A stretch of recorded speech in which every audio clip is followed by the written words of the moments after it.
तिरी, छ, छ, हे तिरी, काय आहे? अरे कॉम्प्युटरला काहीतरी झालंय वाटतं.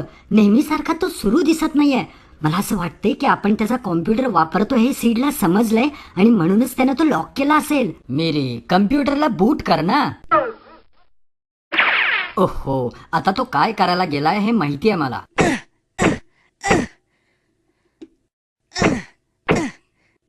मला वाटलेलंच तू काहीतरी वेडेपणाच करणार, अगदी असाच. मी जेव्हा बुटिंग असं म्हणालो तेव्हा माझ्या म्हणण्याचा अर्थ बुटाने मार असा नव्हता. तू करतोय त्याला लाथ मारणे म्हणतात.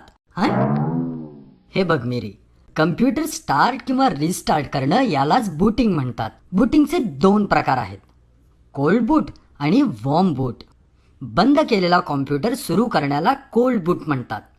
आता पहिल्यांदा आपण कोल्ड बूट कसं करायचं ते पाहूया.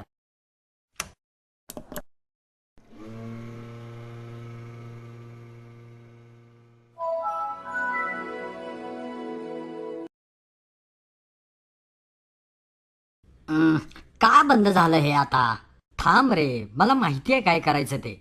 विंडोज लोड व्हायच्या क्रियेमध्ये काही अडथळा आल्यास आपल्याला सीपीयू वरचं पॉवर बटन दाबलं पाहिजे आणि यालाच वॉर्म बूट असं म्हणतात. आता आपण वॉर्म बूट कसं करायचं ते पाहूया.